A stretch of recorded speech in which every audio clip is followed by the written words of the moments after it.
Is there a time on there? Okay, so you're ready. See the light in the back? Yeah. That means that we're live. Okay.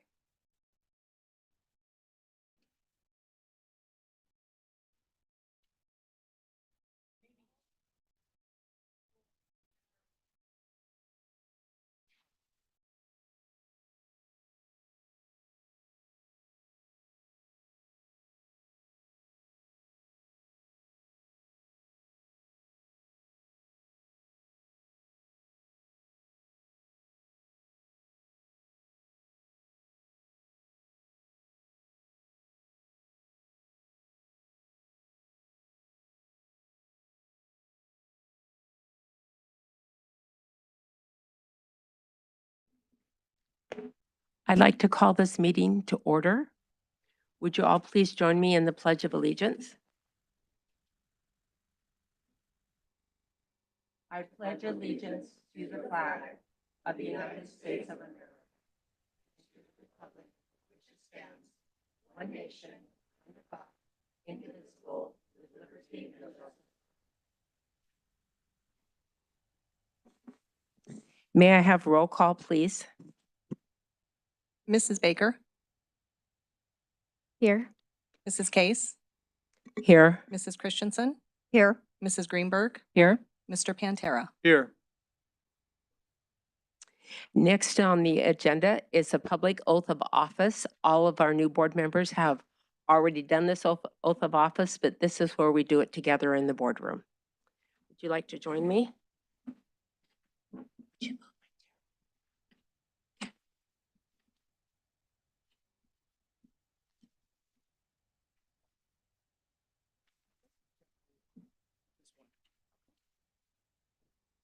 I'll say it.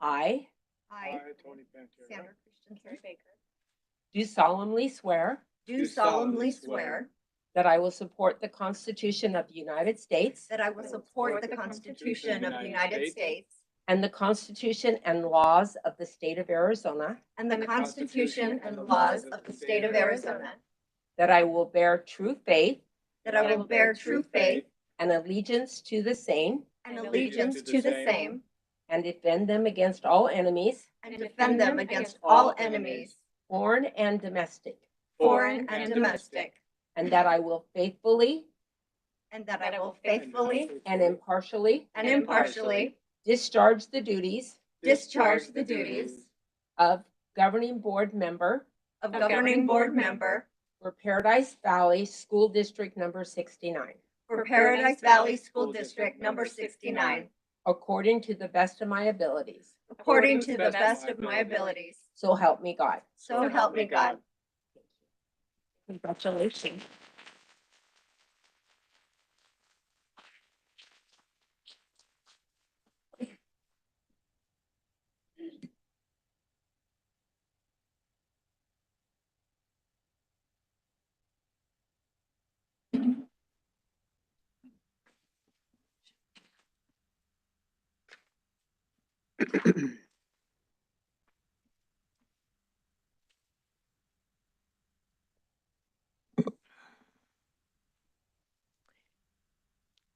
Next on the agenda, Mrs. Greenberg, as clerk, do you have a nomination for the 2023 board president? Yes, I do, Mrs. Case. Thank you for asking. I move that the governing board approve the nomination and election of Nancy Case as president of the governing board for the 2023 calendar year. Does anyone else have a nomination for the 2023 board president? May I have a motion to elect Nancy Case as the 2023 board president, please? So I moved. second the motion. We Okay. have to second. it. You're right. We don't second? We don't second. So moved. So moved. All those in favor say aye, Aye. or all those opposed say nay. The motion passes unanimously. Yes. Thank you. Next on the agenda, nomination and election of President Pro Tem for 2023. And by the way, we haven't always done this. We just in the last 8 or 10 years, we've started doing this. Mrs. Greenberg, as clerk, do you have a nomination for the 2023 President Pro Tem?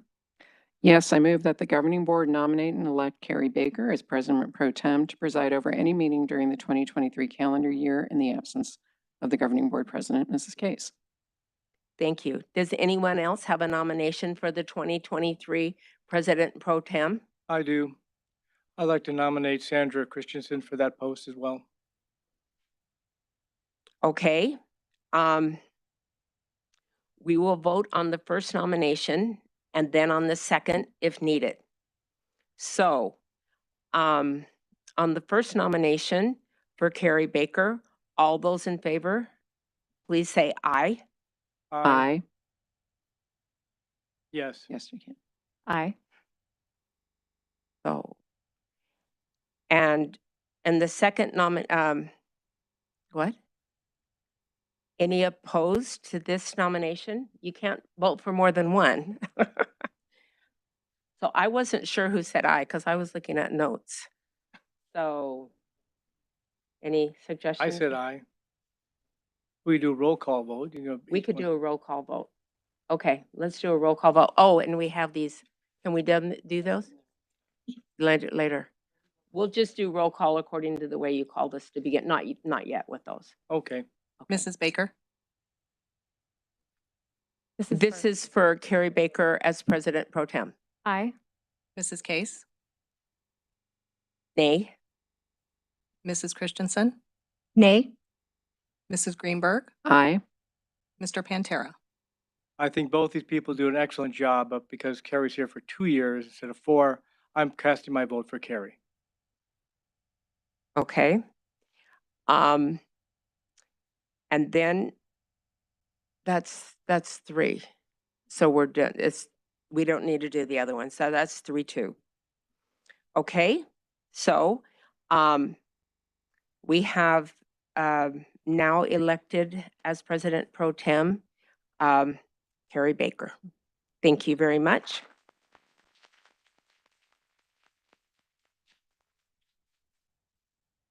Next on the agenda is approval of authorized signatures. Mrs. Greenberg, as clerk, may I have a motion to appoint all governing board members as authorized signatories for the 2023 calendar year, please? So moved. All those in favor say aye. Aye. All those opposed say nay. I believe it passed unanimously. Okay. I wasn't watching. Can't see your faces. Next on the agenda, these are just the things we have to do every time. We have to have authorized signatures, all these things. Okay, next on the agenda is the authorization of signature stamps. Mrs. Greenberg, as clerk, may I have a motion to authorize the use of facsimile signature stamps of the governing board members for the 2023 calendar year, please? So moved. All those in favor say aye. Aye. All those opposed say nay.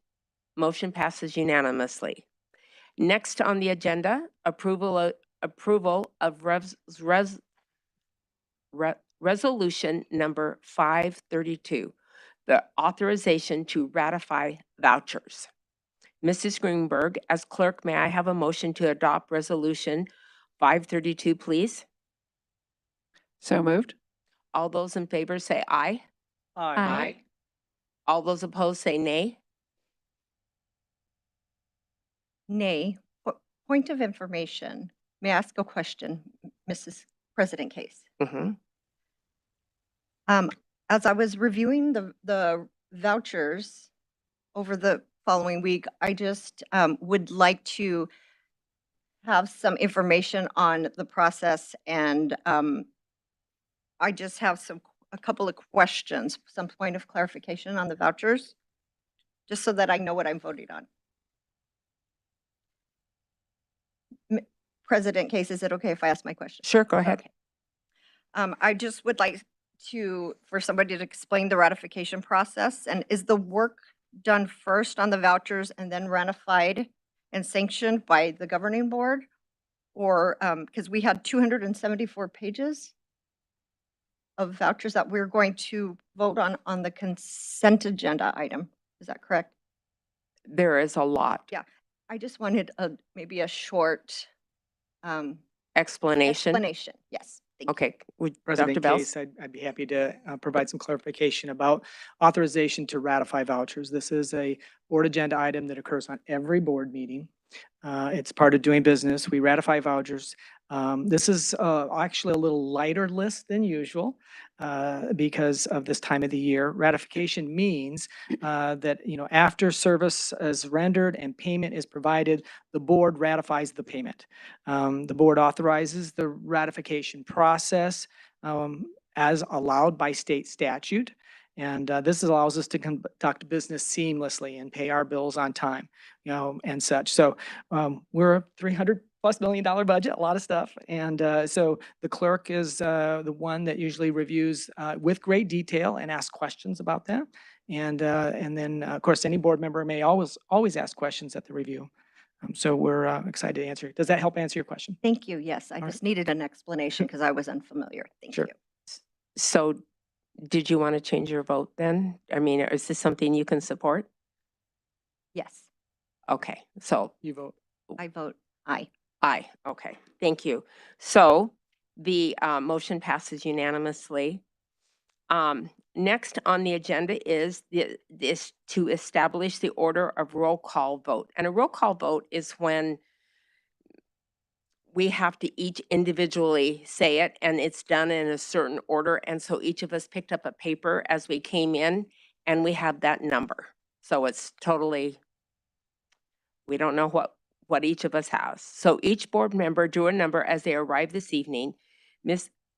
Chrisman will call out names alphabetically, and board members will announce their number.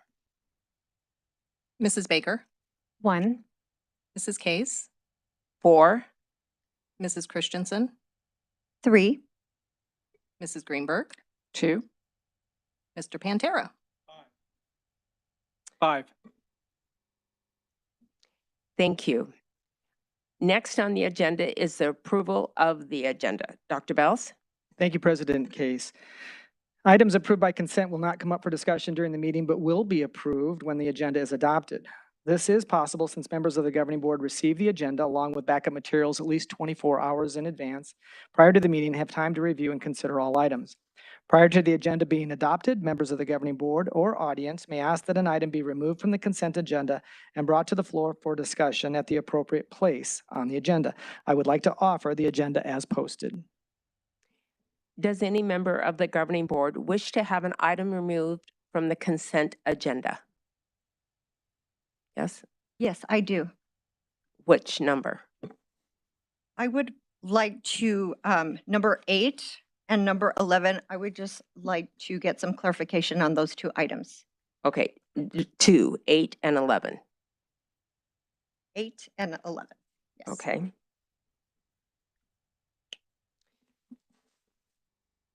Does any member of the audience wish to have an item removed from the consent agenda?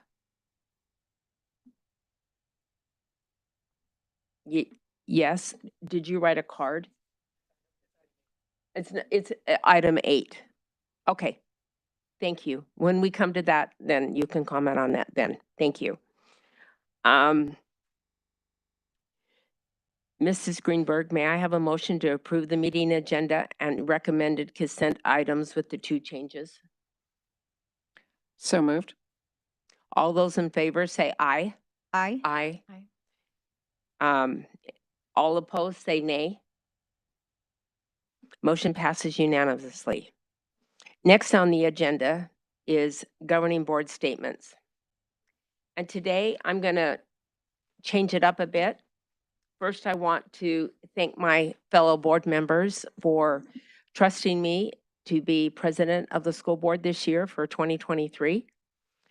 And so I'm changing things up and I'm going to speak first. Generally, the school board president speaks last, but tonight I'm going to speak first. Throughout my tenure on the board, I've been reluctant to be president. This will be my third time in 18 plus years, and here's why. When I was a senior in college and president of an honor society, one of my jobs was to invite and introduce monthly speakers. One month, a very well-known speaker, a person, was selected. So well-known, I didn't write down his name. I stood up to introduce him and totally blanked on his name. Stephen Covey, author of 7 Habits of Highly Effective People, was whose name I forgot. So I can speak. I'm not afraid to public speak. I'm not afraid to express my opinion. I can teach in front of anyone. I've even sung in front of children, even though I have a lousy voice. But when I conduct, I freeze up inside. So I have Dr. Bells on one side and Mrs. Greenberg on the other. So please help me whenever I need that, please. Thank you. Okay. Both Mrs. Greenberg and I are serving our 19th year on this board. And believe me, we've learned a lot. But the Paradise Valley Board has been a board that believed and acted in the best interest of children. Not your children, nor our children, but all children, regardless of zip code, disability, or ethnicity. It is a board that commits itself to operating in a respectful, civil manner toward both its colleagues and its constituency. It is a board that models polite and appropriate discourse. It is a board that may not always agree with a decision, but works collaboratively and cooperatively toward common goals. Let there be no doubt, this board will continue to operate with decorum, respect of all voices, and transparency. In the spirit of what's best for all of our children, not what's convenient for adults. With that said, we shall continue with governing board comments. Mrs. Greenberg? Thank you, Mrs. Case. I just want to say, since obviously this is our first meeting in January, we're in double digits, but Happy New Year. Welcome back to second semester. And I don't want to take up a lot of time because I think all of my other colleagues have more to say, but I just want to say welcome to Mrs. Baker, Mrs. Christensen, and Mr. Pantera. And I look forward to, as Mrs. Case just said, moving forward in what's best for the kids in our district. Thank you. Thank you. Mr. Pantera, would you like to? Pantera. Pantera. Yes, thank you. Coming here today, I was thinking, wow, my first school board meeting. And it led me to think about my past here in the district. When I was at Foothills Elementary School, my son was there, my daughter, all kids went to that school. I taught there. And I was going between buildings one day. My son must have been 4th or 5th grade. He was running up from the playground. Hey, Dad, hey, Dad. That's how I knew it was my son, not a student.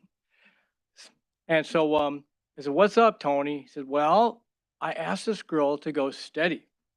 Okay. I go, well, that's great, son. That's great, great. And then he looks at me earnestly and says, now what do I do?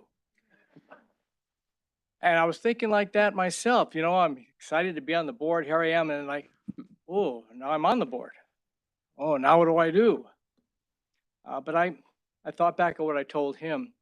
I said, well, Tony, you know, you're going steady. That means you're going to plan things together, find out what your common interests are, you know, talk about how you want to go forward together, you know, in this thing called steady.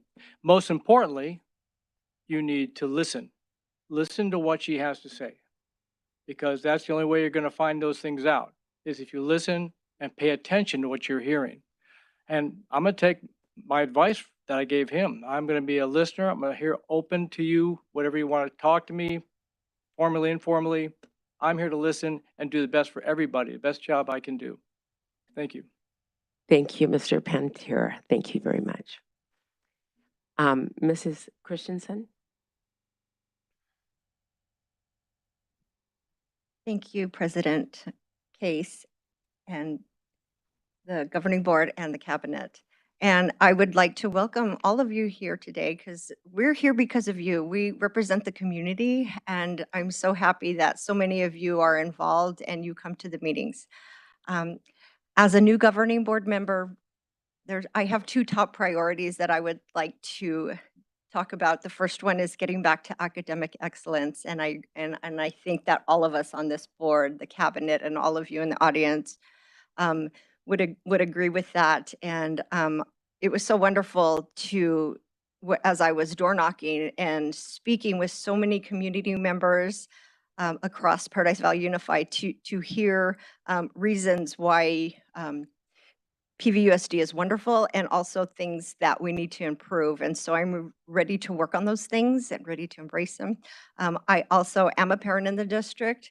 It was so wonderful to see the Liberty Choir, because I remember when my own son was at that age, and he was singing in the Phoenix Children's Chorus, and that's why I had to take off my glasses, because I get a little bit teary-eyed, because now he's here in the audience and he sings in the wonderful Horizon High School Choir, and he's a junior now and half a foot taller than me. So it's just so wonderful to be able to see the growth of the community and the children. And as a governing board member, I promise to listen to all voices, whether or not I agree or disagree. I just want to be a board member that hears all voices, and especially the parent voice. Since I am a parent, I would love to hear both teachers and parents, and just do what I can to make the district the best that it can be.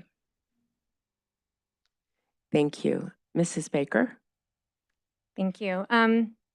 First of all, I'd like to thank everyone for coming out and being here tonight to show your support for our district educators and new board members. And also thank you for selecting me as President Pro Tem.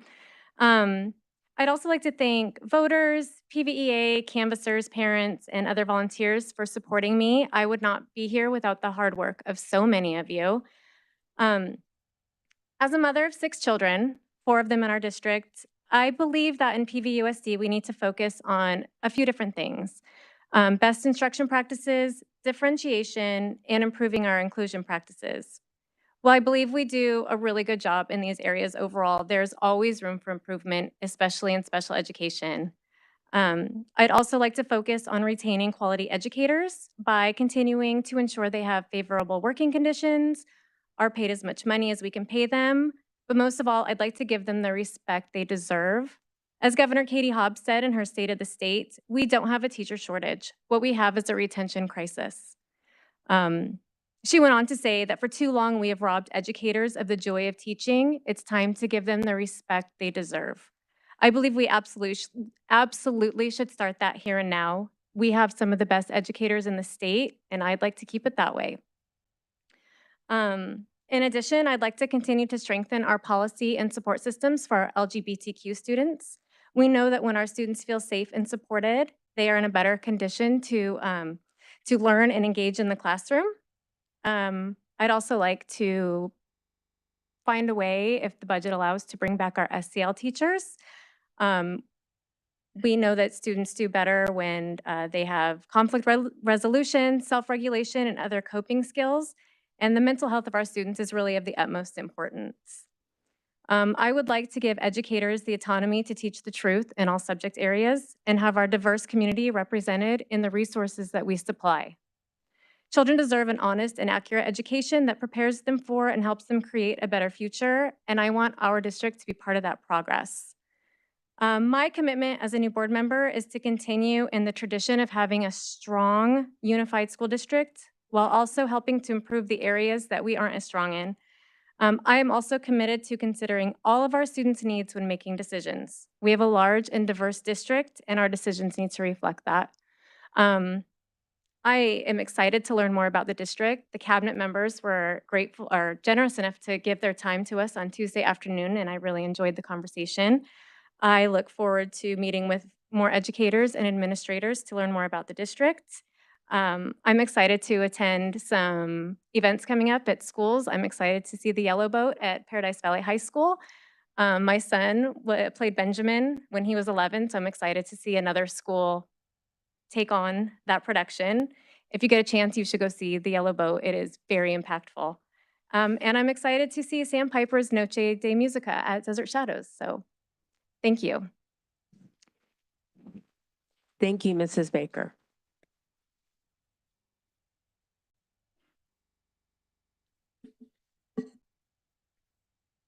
Next on the agenda, Dr. Bells. President Case, it's always a pleasure to highlight our staff and students for success or appreciation.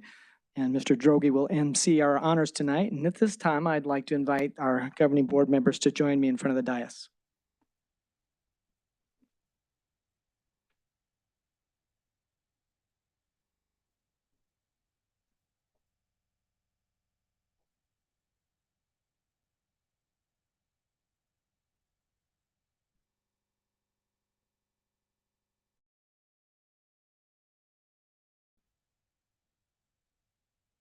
Good evening, President Case, governing board members, Dr. Bales, members of cabinet, and attendees both in person and virtual. Tonight, we have several recognitions to share with you, and while all of our student awards and recognitions are impressive, we'll be starting off 2023 with some particularly impressive accomplishments. This evening, we'll be inviting our honorees to the front of the room for their recognition and photo. So after I say your name, please come to the front of the room to meet the board. Our first honoree was chosen as an Under Armour All-American and recently participated in the Under Armour All-America game on ESPN in Orlando, Florida on January 2nd.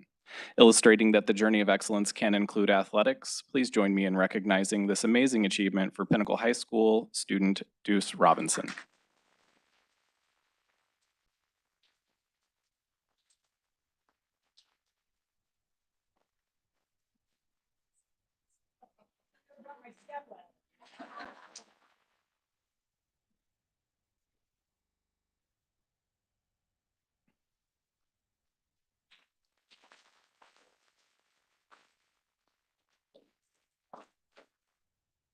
Our next honoree was selected as one of 5 Arizona nominees for the 2022-2023 U.S. Presidential Scholars in Career and Technical Education Honor.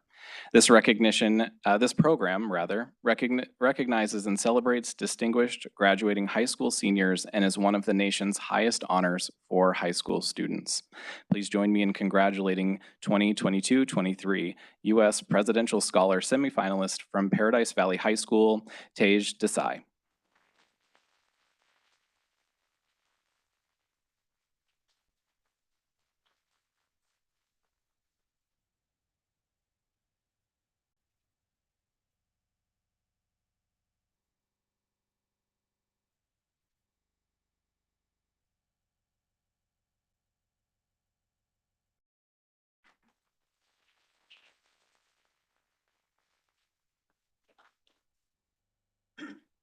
Our next recognition is the recipient of the Paradise Valley Education Association's Recognition of Professional Standards Awards for Teachers. The honoree this evening will be introduced by Ms. Susie Seep, PVEA President.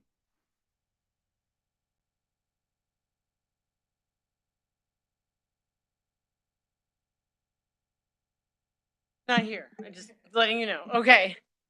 Okay, you look great. You look great. Dr. Bales, President Case, Governing Board and Cabinet. Tonight we recognize Julie Baumgardner. Julie began her career in PVUSD 22 years ago. She said, I spent all 22 years of my education career in PV. Our 3 kids went through K-12 PV schools and have had fantastic educations. Seeing the dedication our son's teachers had, as well as the positive difference they made in our son's life, convinced me to switch careers and obtain a post-bac and master's in education. PV was my first and only choice for a district because of that experience. Believe it or not, I started out teaching art at Desert Cove and Aero Libre. Even though I'm not artistic, I can be creative, so I focused on outer space creations that encourage students to use their imaginations since my first year was in engineering and helped fuel my fascination with space. I then taught 5th and 6th grade at Aero Libre for 4 years before teaching math at Greenway. While teaching, I became involved with the creation of online resources and assessment. Because of this, when PV created its own online school, I was lucky enough to help develop it and help oversee it. Today it's called PV Online, and I'm honored to be a part of it. Julie is incredible. She has helped me by answering the same question over and over and over every summer when I teach a PV online class. She helped me in the beginning when I developed curriculum. She's the most incredible resource for every single person at PV Online. She exemplifies what it means to collaborate, cooperate, and work together. I've received over a dozen nominations for her in the 2021 school year because of how important PV Online was at the time, the pressures that became so great during that time. She's never ever said no and been willing to answer a question until I got it, always with a smile and always with reassurance. There are only no stupid questions, just really confused online teachers. That's my line, not hers. Another nomination said that she works over and above the hours she needs to. She works days, nights, weekends, and does whatever is needed. She's the bones of PV Online, and she knows the ins and out of every system. We are thankful for everything Julie does. She is a blessing. And even though she cannot be here tonight, she's watching from home like a good online teacher. And I am so proud to be her colleague and so lucky to have her as a resource for me. Thank you, and thank Julie for everything she's done for the kids in PVUSD.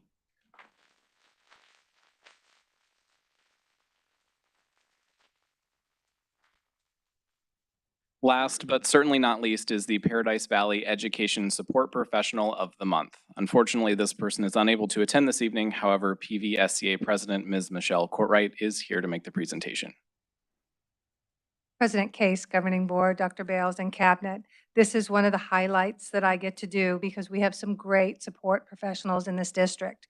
One of the things I love about our district is we're not a cookie cutter district.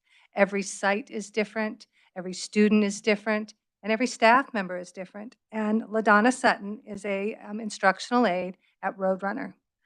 And we are very short-staffed with our instructional assistants. So she wears a lot of different hats. She will meet the bus every morning with her very colorful signature outfits. She will pop between classrooms. She does multiple lunches. But I think the thing that impresses me the most, if you know certain campuses and certain students, at this campus, they have behavior contracts and they get to earn preferred activities. Well, LaDonna is one of the things that they choose to spend those credits on with her.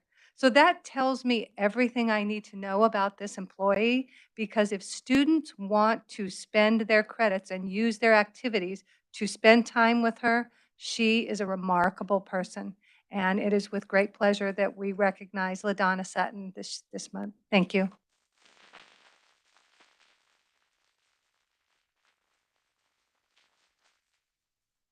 And that, President Case, concludes this evening's awards and recognitions.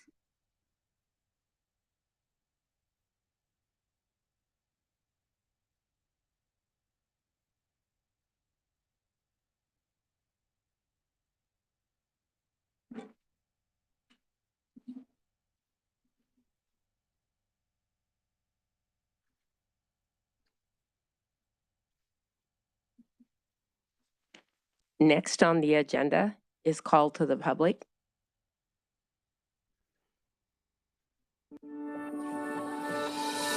Call to the Public is about to convene. This portion of today's meeting allows the public the opportunity to address the governing board. Although state law does not require that the governing board hold a call to the public, the Paradise Valley Unified School District and its board have chosen to do so because we believe it's important to hear about concerns and issues from our community. While call to the public is not designed to be a discussion, the board is here to listen. Due to Arizona open meeting law, the governing board cannot respond to, discuss, or take any action on items brought up during this time. However, staff members may be directed to get back to you and address individual concerns. As a reminder, the point of this and every board meeting is to accomplish the business at hand, and to be able to do so in an open and collaborative way. All in attendance are expected to observe meeting rules, as well as rules of politeness and decorum, so that we may serve as an example to our students that issues can be discussed in a respectful and civil manner.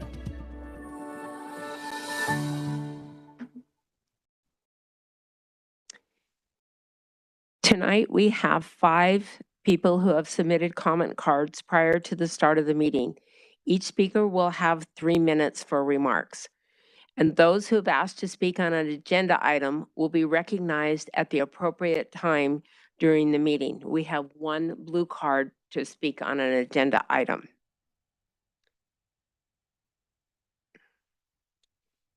Please state your first and last name when you come to the podium. Our first speaker is Lisa Farr, and our second speaker will be Michael Laney.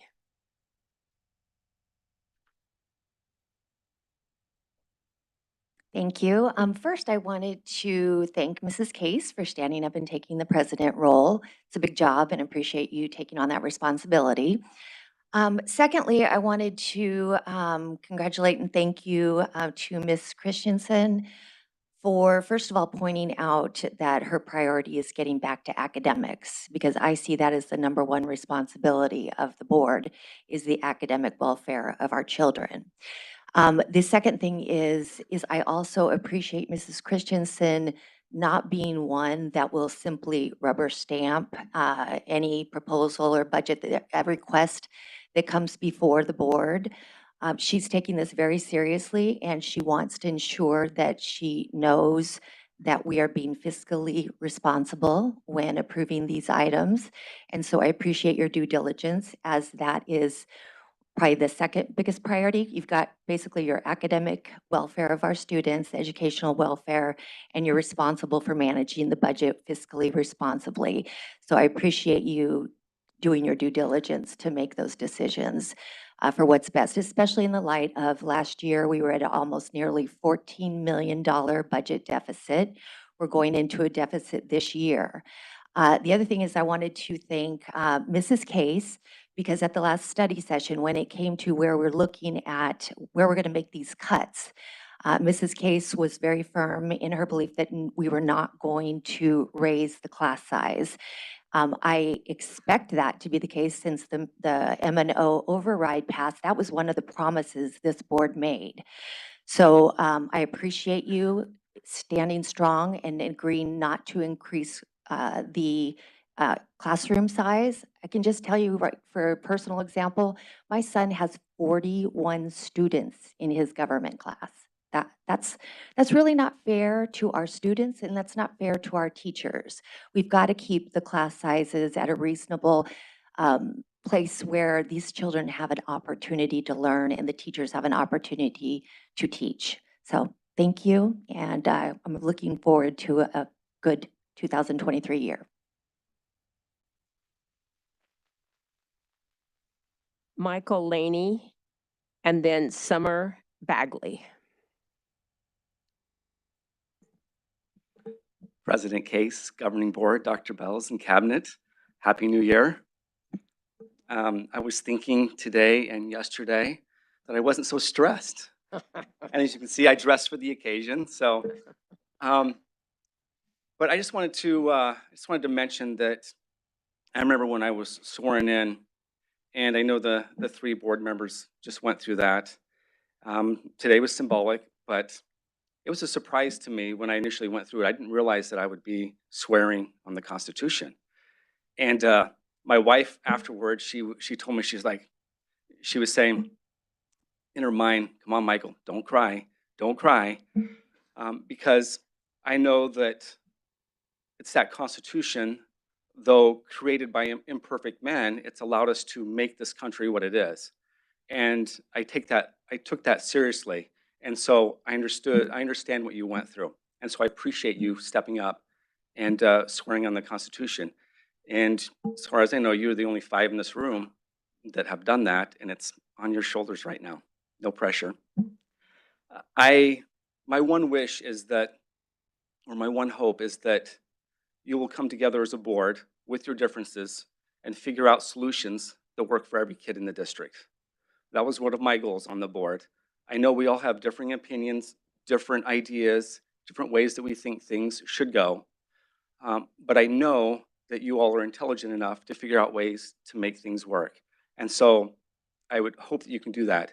And you all have my personal cell number. So if you have any questions, feel free to reach out to me. I can be a sounding board. I'm still willing to help. In fact, I'm on two committees right now, still trying to help and give some input. So please reach out to me and welcome. And I look forward to seeing what you can do. Thank you.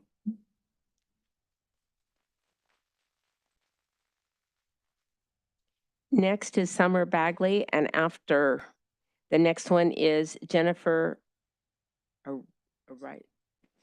Ariso. Thank you. She left, Summer left, okay. Jennifer? And after Jennifer, we have Lily Grisham. Thank you. Hi, my name is Jennifer Riza. I want to say thank you to each one of the board members. I know it's difficult to do what you do, and I just want to let you know I really appreciate that. I stand here tonight as a concerned parent in the Paradise Valley School District, and I do appreciate the opportunity to speak. My concern is the education and welfare of our Paradise Valley Unified School District students. As I stand here tonight, I want to declare that pornography should not be allowed in our schools. I am very hopeful that in 2023, this will be the year that we as a community take a stand against approving any additional pornographic material for our schools. I would like to ask each of the board members if they have taken the time to research the effects of pornography on children. If not, I do encourage you to do so. I recently read a couple of articles that I would like to highlight for the board. The first one is the effects of pornography on children and young people. It says, exposure of adolescents defined as those between the ages of 13 and 17 to pornographic material is detrimental to the normal social, emotional, and moral development of these individuals. Thus, exposure to porn at an early age can lead to poor mental health, sexism, and objectification, sexual violence, and other negative consequences. Another article I read discussed a neurosurgeon's explanation of what pornography does to the brain, and it stated, pornography is one of the biggest fields of business in the world, but it is also one of the most discussed topics due to the effect it has on a person's brain and overall mental health and mood.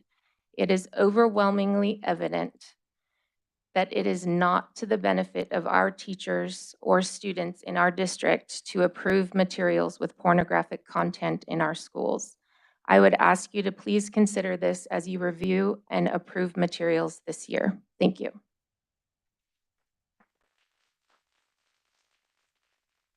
Next, Lily.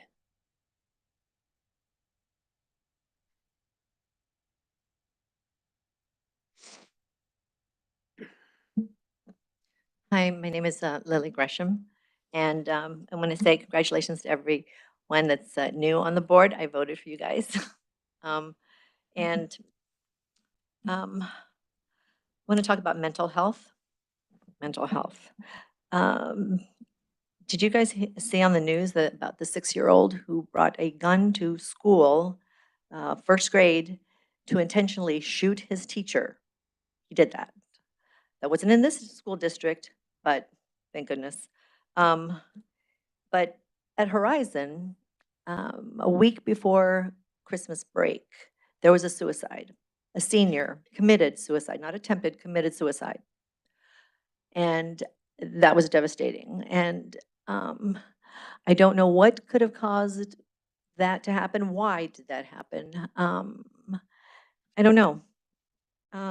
This week, there was also another situation at Horizon High School that included sexually explicit material. I don't know if you guys found out about it. I did send everyone an email earlier today. I don't know what's happening there. Evidently, there was no announcements made to the kids. The parents got an email that said just something happened. Somebody brought something to school. It was a video on their phone. But this needs. I mean, this is. I'm worried that whoever the video is of is probably going to end up committing suicide, attempting suicide. I mean, this person's mental health is at risk, is at stake. And I don't know what's being done. I don't know what punishment or what counseling or what's happening, but I mean, there must be something set up. And I'm very concerned that since all of our SEL positions, not all, but most, have been terminated or cut. That's not fair. That's not fair to students. That's not fair to teachers. That's not fair to families. Mental health is really important. Since they terminated or let go the counselors, I'm sure there would be, I was sure there would be more school threats, violence, emotional, personal, psychological, behavioral situations, but this happened really fast. This happened really fast. I mean, and with what happened with the sexual recording of, I don't know, some girl sent something to some boy and now it's all around school. This is a problem. I don't know what's going to happen. I just don't want kids to get hurt, and they need somebody to talk to. So I guess I'm out of time now. Okay, thank you. Thank you. Next on the agenda,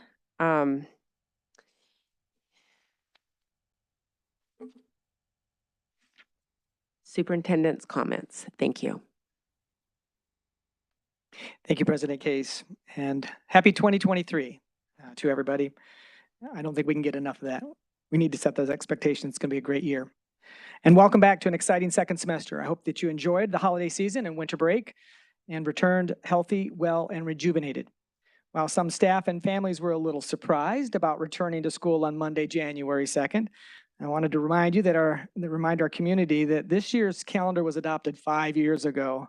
And our board always adopts calendars after soliciting community feedback. You may even recall a survey last spring soliciting feedback. The good news is we will finish this semester before Memorial Day. Even now, you can visit our district website and view the next 4 school year calendars that were adopted last year after receiving community input. While we may continue to meet some fiscal challenges this year, I'm excited to see our strategic plan with district-wide initiatives developed this semester and foster our focused efforts to improve student achievement and provide an outstanding journey of excellence for all our students. Also, a quick shout out to our staff and students who attended the 23rd annual Dr. Martin Luther King Voices Celebration today at Saguaro High School. Listening to Dr. Ben Chavez reminded us that PV Schools is a school district, not a district of schools. That we are united and a united school district, and together we are committed to creating an inclusive environment for all students. I'd also like to extend my welcome to our new board members. As you know, these 3 have joined us, and one of their duties was to get a formal portrait taken. They did a nice job. I also want to take the opportunity to thank them because it is a tireless and thankless job. It's unpaid. It requires a lot of time and effort. And so we're going to start off the year with my deepest appreciation for each of you. To our new board members, as well as our current or veteran, mature, seasoned, however you want to describe years of service, thank you for donating your time, energy, and support of public education to PV Schools. Well, tonight may be our new board members' first governing board meeting. They have already invested many hours in the transition and preparation to serve. Thank you to each of them for attending a full day event and service onboarding in December, for meeting with me one-on-one, for meeting with the cabinet members this week one-on-one, and reading multiple pages of backup materials for tonight's agenda. I look forward to working with this board as we continue on the PV Schools journey of excellence. And together, alongside our community, we can help ensure that every learner is empowered with a lifetime of success. As you know, in PV Schools, we engage, inspire, and nurture students through high-quality instruction, meaningful educational opportunities, and dynamic learning experiences. Our mission moment. And last month, an example of this was one of these experiences especially rocked and rolled. 4 Horizon High School choir members recently performed at Alice Cooper's Christmas Pudding Holiday Fundraiser held at the Celebrity Theater in Phoenix. Senior Alex Archer, Senior Matt Snyder, Senior Patrick Mullen, and Junior Tobias Medieval performed to a sold-out audience at the 20th annual event. In addition to choir, these students have further customized their PV experience by becoming members of the Horizons 56th Street Players Drama and Improv team. Congratulations to them. And our PV Schools Foundation. Making many student experiences as possible is the result of a supportive and generous foundation. I would like to thank the PV Schools Education Foundation for their most recent donation to our students and schools. The foundation, through the leadership of Stacy Husher, donated $30,000 to support students enrolled at North Canyon, Paradise Valley, and Shadow Mountain High Schools. Each school received $10,000 to use toward paying for dual enrollment, AP exams, international baccalaureate, and summer school fees to assist students with financial need as determined by the principal and school site staff. Free and reduced lunch status was not a requirement for students to receive this financial assistance. Thoughtful and generous contributions like this allow our students to progress on their journey of excellence. And lastly, tonight, I wanted to mention that gifted supplemental materials are now available for viewing in the PV Schools main lobby. January 3rd, 2023, begin the 60-day viewing period. The materials are on display until April 10th. The classrooms possibly receiving these new materials are the gifted K-6 comprehensive self-contained and the gifted content replacement classrooms in grades 4 through 6. And those are my comments for tonight. President Case. Thank you, Dr. Bells. We have removed 2 items, number 8 and number 11, from the consent agenda. What? Okay. So next on the agenda for items for agenda for approval, Dr. Bells. Thank you, President Case, governing board members, cabinet, and guests. This item, consideration to approve purchase of a current PV contract 18-15 PV jock for kitchen and cafeteria model at Horizon High School. The scope of this work for this project includes the following: general construction, demolition services, plumbing, electrical, carpentry and millwork, drywall, painting, and some equipment for the kitchen, cafeteria floors, and restrooms located at Horizon High School. And with that, we do recommend approval.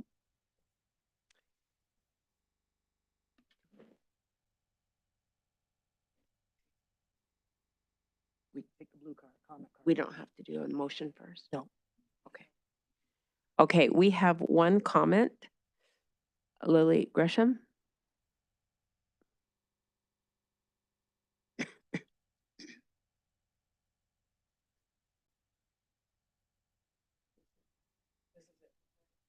Okay.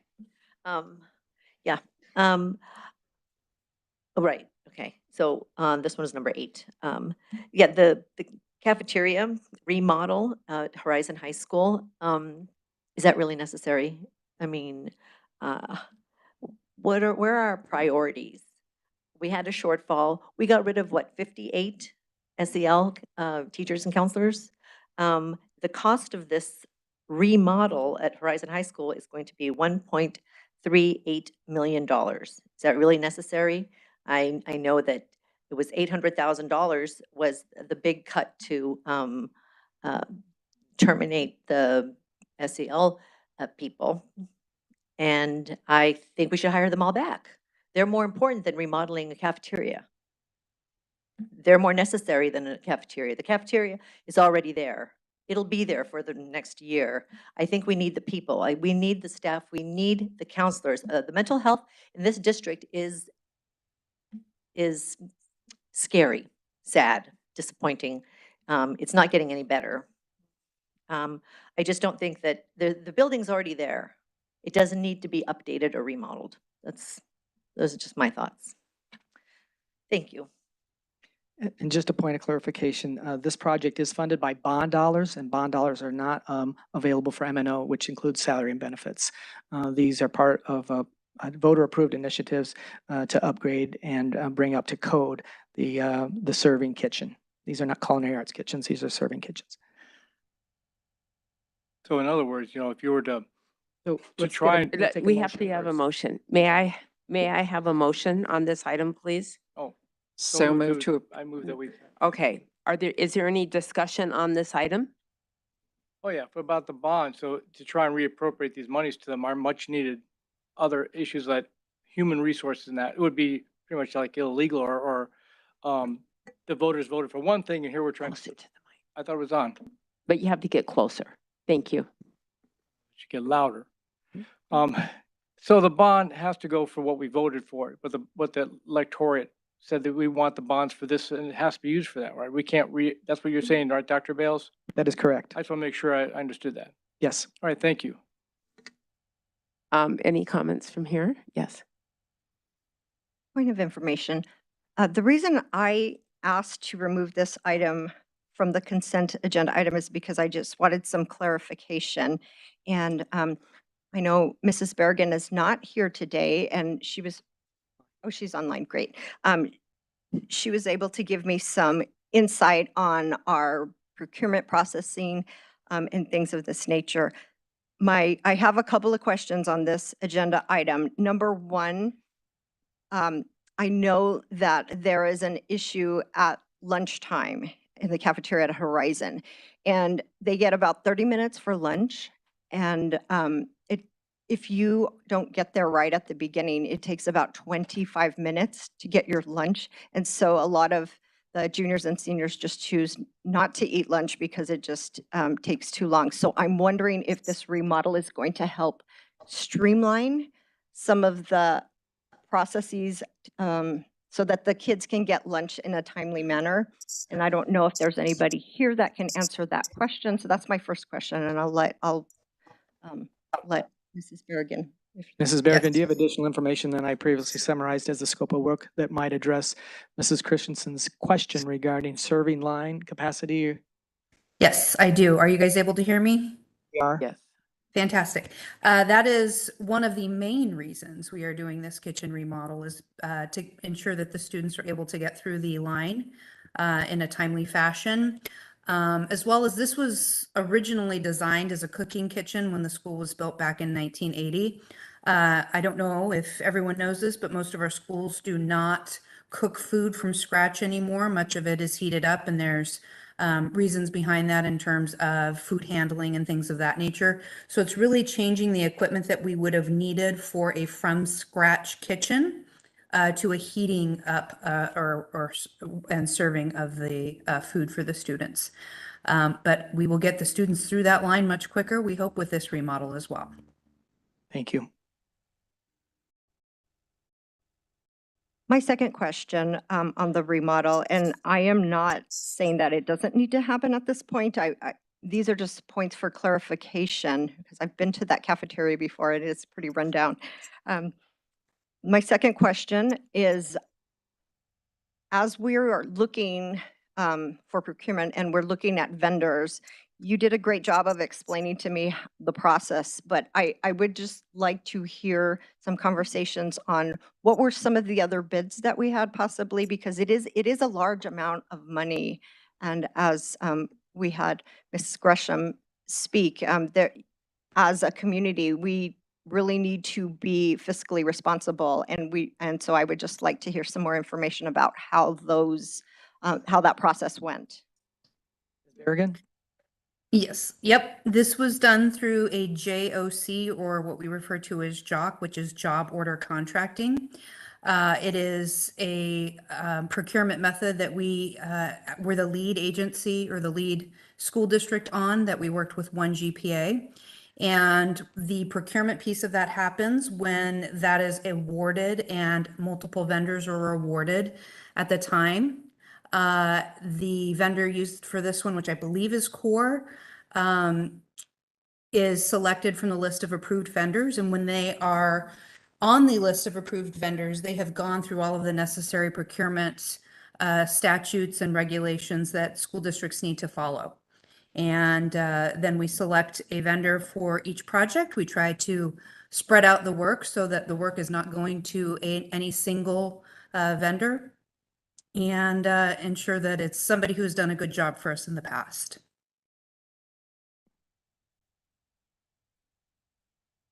Your question's you. answered. If I can just also clarify, the idea that we could use bond money to pay for personnel is against the statutes of Arizona. So that, just to let you know, and for anybody else, the best way I've ever had it illustrated is there's different buckets, and this bucket can only go for these things, and this bucket can only go for these items, and you can't switch them back and forth.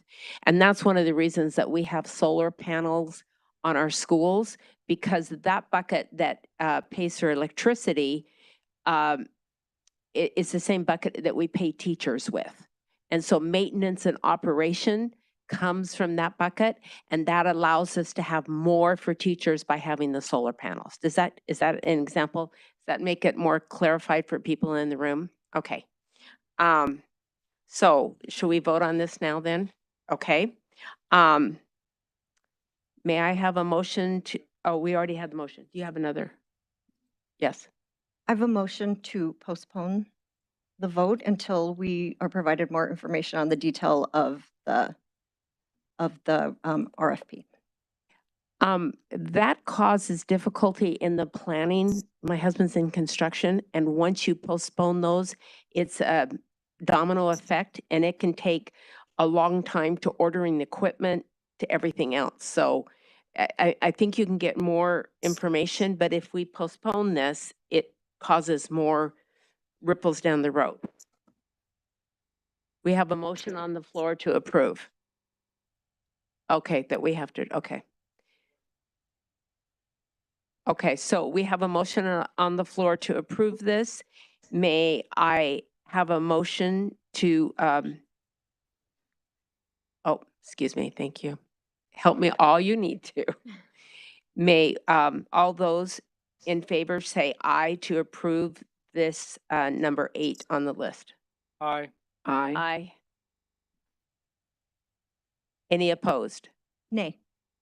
Okay, motion passes 4-1. But you can still keep asking questions. Okay. Now we're going to number 11. Asked to take off from the consent list. Dr. Bells. Thank you, President Case, Governing Board members, Cabinet, and guests. This item is a consideration to approve purchase from contract PV contract 18-15 PV. It's also a JOC contract, and this is for locker rooms remodeled at Greenway Middle School. The scope of this work project includes millwork, painting, and drywall, plumbing, toilet partitions, and accessories for the locker room renovation at Greenway. We'd be happy to answer any questions, and we do recommend approval. May I have a motion to approve this? So moved. Oh, that needs to be. Well, she'll do it though. So moved. Thank you. Any discussion? Yes, Mrs. Christensen? So my question on this one was similar, and I would like to hear from Mrs. Bergen the process that we use in order to get the request for proposal.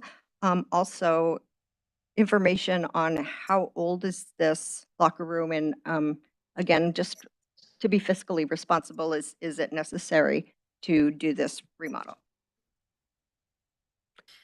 Thank you. Do we? So yeah, just as a reminder, this is to a bond project, and this was part of the scope the voters approved in 2019. So Ms. Berrigan, would you like to add some additional detail to this remodel question? Yeah, I think I heard the word request for proposal used. That was not the procurement method. I believe the documentation lists JOC, but let me know if that's not the case. So it was the same procurement method that was used for the prior agenda item, JOC. All of the necessary state procurement has been followed. Thank you. Is there a specific Any question? further questions? That didn't actually answer. I have oh, go ahead. Do you have another question? Is this one of the ones, Mrs. Berrigan, that you showed pictures of, or was that just a finished project?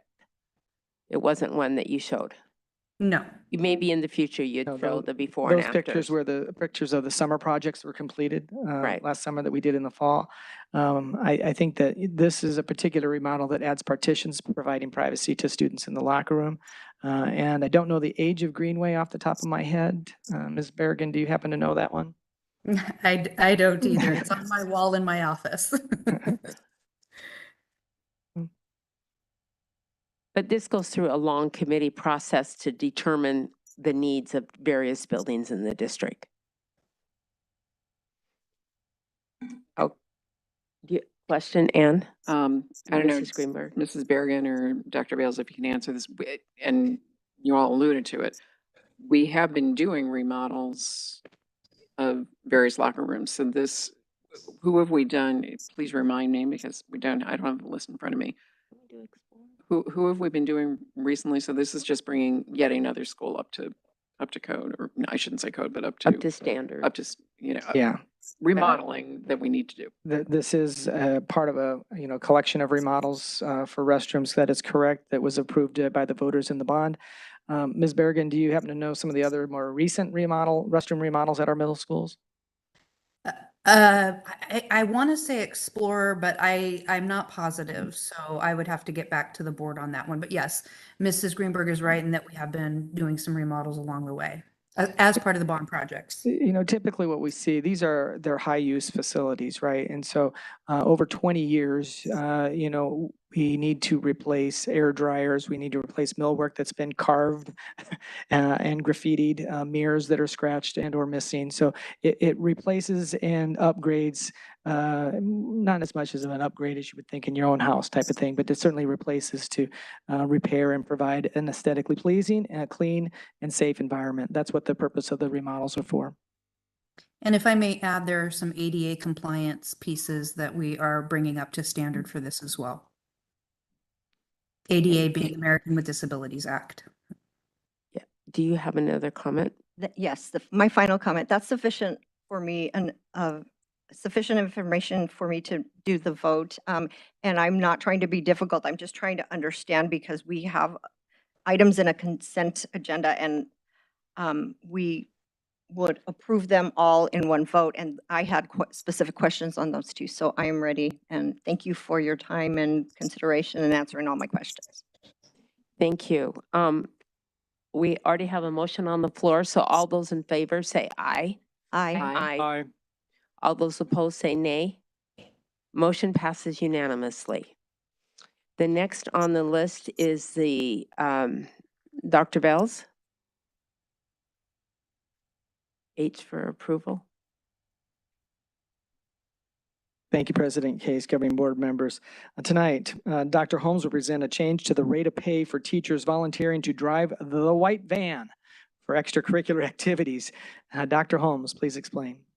Thank you, Dr. Bales. Madam President, members of the board, our secondary principals recently brought to our attention that due to the bus shortage, they are struggling in particular getting athletes to and from their events in a timely manner.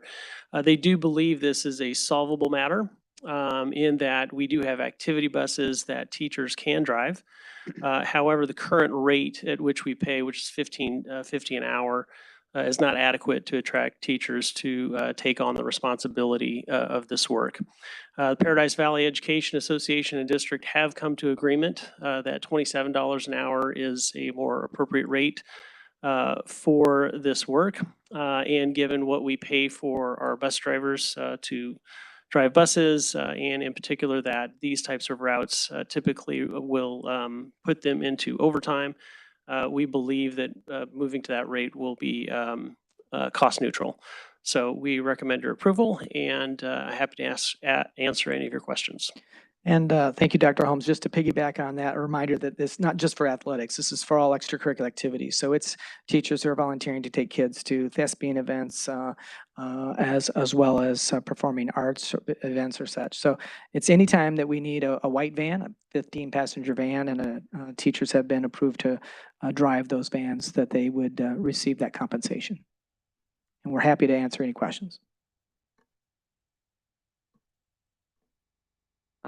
May I have a motion to approve the new MOU, which means Memorandum of Understanding, to the Certified Bargaining Agreement with PVEA for Transportation Compensation Certified Staff.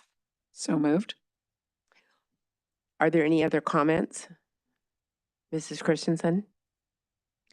Dr. Holmes, it's my understanding that this is going to be like a win-win from what I've read, because it not only will alleviate problems with our transportation, but it will get more dollars in the pockets of our teachers.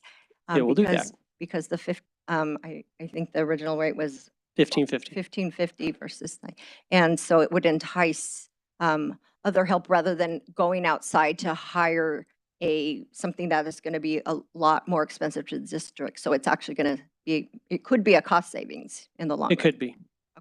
Thank you. Any other comments or questions? All those in favor say aye. Aye. Aye. All those opposed say nay. Motion passes unanimously. Next on the agenda is acceptance of gifts and donations.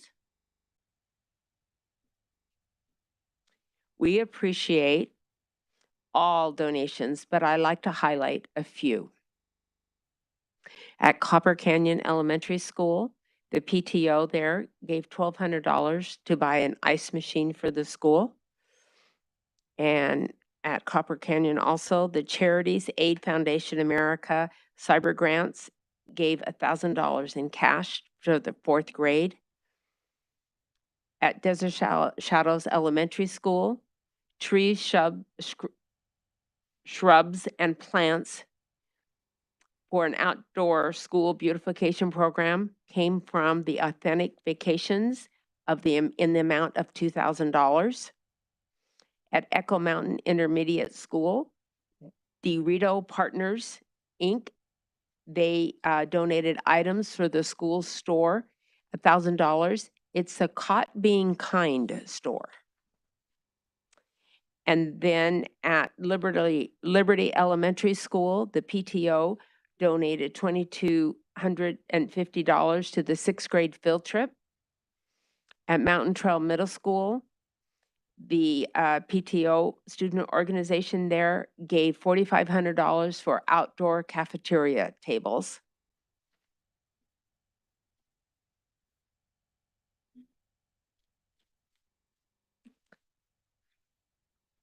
At Paradise Valley High School, the PV Schools Education Foundation gave $5,000 for dual enrollment, AP exam, IB fees to assist students with financial need.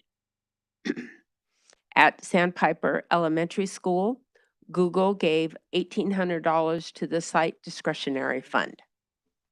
These, along with many other donations, may I have a motion for acceptance of gifts and donations, please? So moved. All those in favor say aye. Aye. All those opposed say nay. The motion passes unanimously. Next on the agenda is items for discussion. Dr. Bells. Thank you, President Case, Governing Board members, Cabinet, and guests. Dr. Jarris and Ms. Wilcox will present recommendations to increase fees for several community education programs effective for the 23-24 school year. These are not, and I repeat, these are not easy recommendations considering the cost of goods and services due to inflation over the last year. However, we do have a responsibility to at least break even for the services we provide so as not to place additional stress on the limited resources we receive from the state. This is the first reading, and we will come back to you for approval tentatively at the February 2nd meeting. Dr. Jarris. Thank you, Dr. Bales, President Case, members of the board. Our community education department, as you know, has long been a point of pride for the variety of services that they provide to our community. And since, as Dr. Bales referenced, it is intended to be a self-sustaining program that contributes to the district, we periodically have to analyze our cost structure and make necessary adjustments so that we can continue to offer these opportunities. Tonight, Mrs. Wilcox, our Director of Community Education, will present the results of a cost analysis that was completed this year, as well as recommendations for new rates. So I will turn it over to Mrs. Wilcox. Good evening, President Case, Governing Board, Dr. Bales, Cabinet, and guests. Thank you for this opportunity to review information about the proposal to increase child care rates in an effort to allow community education to continue to be self-sustaining as well as a contributing entity in the district. Tonight, I will be presenting a first read of the proposed increase so we can hear your questions and your feedback. I want to begin by providing a little background information about our programs. We offer before and after school care called Mascot programs. We serve 20 schools and there are 1,300 students who attend those programs. In our district, we offer several preschool options. Within community education, we have 20 community ed preschool programs or options for our families at 17 different schools. And we serve 360 students. 11 of these are general education pre-K programs, 3 specialize in gifted education, and 3 are Montessori. We also have 3 early childhood education programs that are called our Early Childhood Academies, and they're tuition-free, and they're at Eagle Ridge, Larkspur, and Sunset Canyon. Outside of community ed, the district also offers 7 Title I pre-K programs. While these are funded through the Title I department, community education supports, we handle their registration, and we provide substitutes or staff support as is needed. The special education department also provides pre-K to many of our students. These are not managed through community education. In community ed, we also have, and we're very proud of, our 2 child development centers. This is a program meeting the needs of children from birth to 3 years old. They're housed, we have one at Pinnacle High School, and we have one at the James P. Lee Early Childhood Learning Center. Finally, we also offer mascot camps, and this happens during the school day on those non-school days. During the school year on the non-school days. These might be single days, for example, Martin Luther King Day coming up, or we have multi-day camps during spring break, winter break, and during the summer. We also have within our district 21st Century Grant programs that you'll hear about as well, and we offer after school care at some of our title sites through the 21st Century Grant program. So just a little historical information. These programs are intended, as has been stated already, to be self-sufficient, and we actually contribute to the district's general fund. In the past 9 years, rates have increased just a minimal amount, if at all, while our costs have risen significantly. As you can see, our last increase with our mascot rates was in the 2018-19 school year, and before that, the previous increase was in the 2014-15 school year. Our Little and Mini Scholars pre-K classes were last adjusted in the 2014-15 year when we increased rates by 8%. Our gifted pre-K program opened the 2012-13 school year, and our Montessori program opened the 15-16 school year, and neither of these programs have seen a rate increase since we opened them. And our early childhood academies, as I've stated, which opened in 2018-19, are provided at no charge. Our Child Development Center last saw a rate increase in 2014-15, and our mascot camps last saw an increase in the 2018-19 school year. As you can see, small rate increases have been implemented since 2014. In comparison, salaries and wages have increased as much as 37%. As you look at this information, you'll see the comparison of the last rate increase for each program in comparison to the increase in the salaries. Salaries alone have increased significantly with minimum to no increase in our rates. This, as well as the increased cost in supplies, materials, all of that makes it impossible for us to maintain profitability. So we completed a rate study, as it's very important to us to make sure that we remain competitive and that we're also fair in our rates. We reviewed rates at several public schools and private programs. PV Schools offers a wide variety of options for our families. So in the following slides that you see, you're going to see sometimes we don't have comparative data because they may not have a program that aligns directly with ours and what we offer. We've attempted to find similar programs from nearby districts and those that are similar to PV, but we've extended that search outside of the area when necessary. In the next few slides, it's important to note that we gathered this rate information earlier in the school year, and these rates don't account for any increase that rates at these facilities may also advertise for the upcoming 23-24 school year. When looking at the comparative rates for before and after school care, you can see that the average private program or before school care only is $200 a student, which is 122% above what we currently charge. I've also listed the rate for our employees, which is a 20% discount that we apply to each of our programs.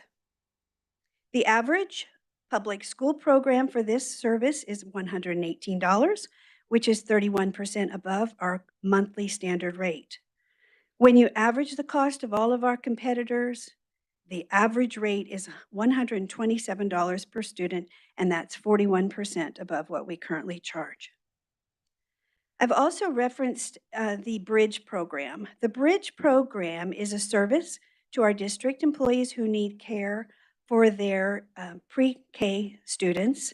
It's for a limited amount of time each day, including perhaps an hour before school, time after school. So our pre-K programs start later. They start 15 minutes after our regular school day, and they dismiss 15 minutes earlier. And so we had to provide some care for those families, teachers, staff members who also have a pre-K child. So as you look at this chart, I want to remind you that we've created more options for families, so not all of our options have a comparative price.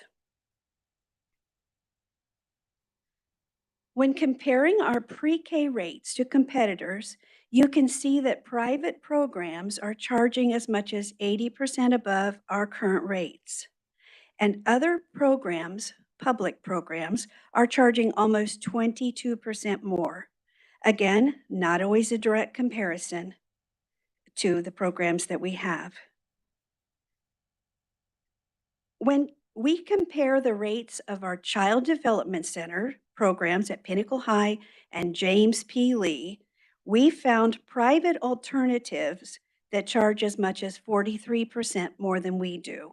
And we found no other districts nearby that offer those programs.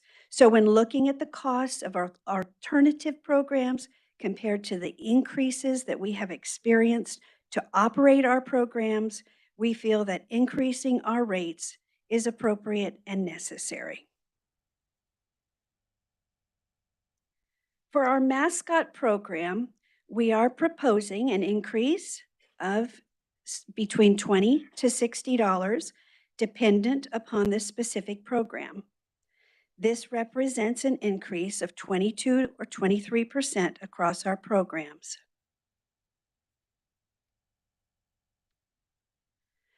For our pre-K options, we're proposing a monthly increase between $155 and $195, which represents an increase between 22 or 32%. And then for our child development centers, we're proposing an increase between 105 or 225, depending on the program. And this, again, represents a 22% increase across our programs. I want to reiterate what has already been said and just assure you that we don't take this lightly. We've spent a lot of time gathering information and evaluating what we need to do to make sure that we are financially responsible and contributing members of the district. We recognize that cost of childcare is a difficult expense for many families, and we recognize that there are families who are not able to afford our programs. But I can assure you that we want to continue to operate in a manner that contributes to our families by providing good, healthy child care services for before and after school care and taking care of all of our little ones and also contribute to the district's operational budget. This time I can take questions. I have a question. Oh, I gotta wait. It's first reading, right? Need a motion. Yes. Mr. Pantura? Yeah, just a clarification on the, you said that Title I, very good job, great presentation. Thank you, by the way, for your work on that. The Title I preschool paid is by Title I money, but, and the academy, that one, is no fee, but, who does pay for that? So that program is, the costs are absorbed through community education, so we pay for that. So the rate increase with those monies go to keep that thing going, you're saying? Correct. Okay, and the other question is, now you showed us the new rates. How do we compare, how do those new rates compare to the other rates, like that cost analysis? Are we still below these other groups, even with that rate increase? We are very compatible with those other rates. And I think we had a comparison, but we can get a specific missed it. comparison for you. It's very compatible to the other rates now, I and just- that was our goal. And we're not, but I wouldn't want to go beyond what they are. And honestly, that has been our intent also. I've had Good. the opportunity to meet with Dr. Jarris and Ms. Berrigan and folks in community ed, and our goal is the same as yours. We want to remain competitive, and we are not trying to make money that, more than what is fair and reasonable. We just simply want to be able to cover the costs. Thank you. Thank you for that. And I will add to that, as she mentioned earlier, these were our comparative rates are based on what are published for this year. We've heard from approximately 10 or 11 other districts who are exploring or are already committed to changing the rates for next year, being in the same boat that we are. So the comparative rates for this year that we're still in the ballpark with will likely go up, as well as what, if these are approved, ours will. Any other comments or questions? Mrs. Baker? First of all, thank you for the work that you've done. I appreciate that. I have 3 questions. Okay. The first one is, do we know how many staff members utilize these programs? Do we have data on that? We do, and we had approximately 80 staff members the last time that I checked, but I would like to verify that number if I could. Thank you. So previously, the increases were quite small and almost non-existent. Is there a way, because these are pretty significant increases, like 20%, and I mean, we know with inflation that this could mean like I put gas in my car, I get groceries, or my kids continue to go to daycare, which I know are very hard decisions that you guys are going through. But is there a way, and we don't have to answer this right now, but that we can rule out the increases so that it's like a softer blow to staff and community members? Has that been discussed, or, like 7% this year? You're asking about, you're not asking, can we review more frequently, or you're asking, can we take the increases we're looking for this year? Yes, the and 20. roll them out? Yeah. One of the challenges, and that would be certainly maybe something that Ms. Berrigan could speak to, but we are operating, our community ed is operating in about a $1 to $1.2 million deficit that we've been able to supplement with ESSER funds.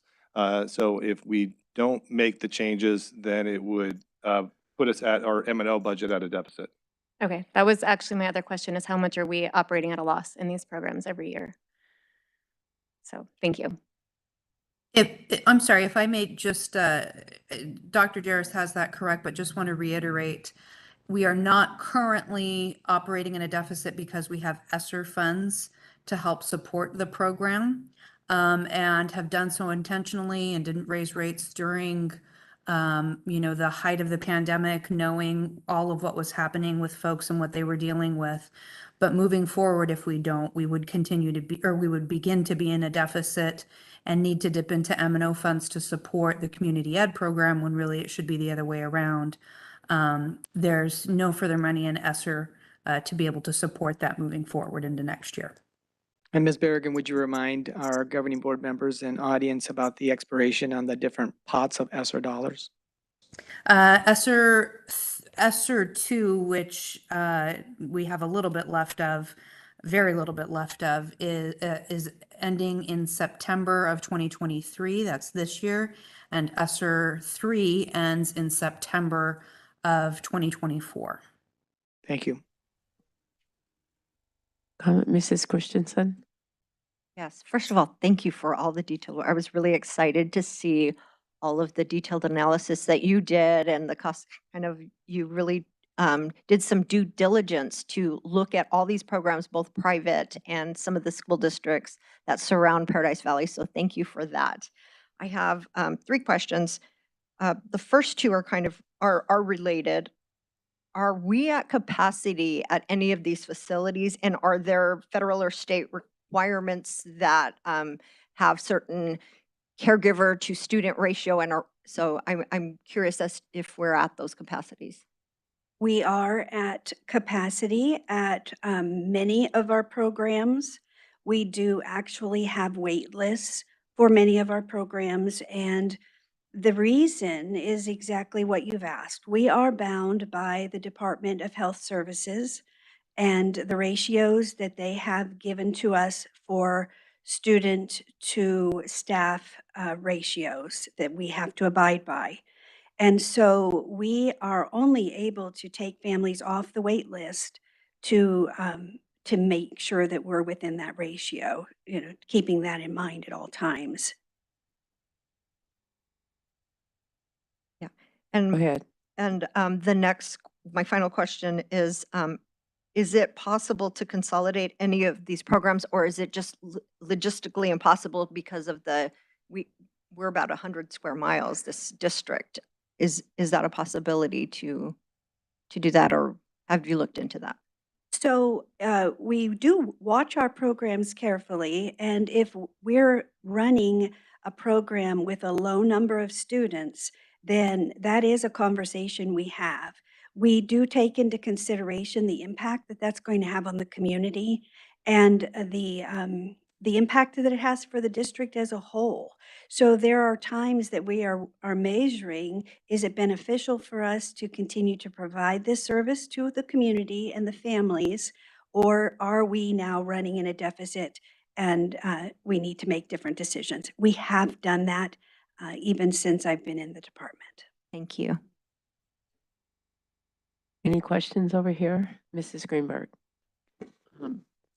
I too want to add my thanks, Mrs. Wilcox. I appreciate the depth of the information we have, and I particularly want to point out, this maybe is not a question, but when you look at the programs that you surveyed, and I know I mentioned this to Dr. Bales, it's kind of interesting.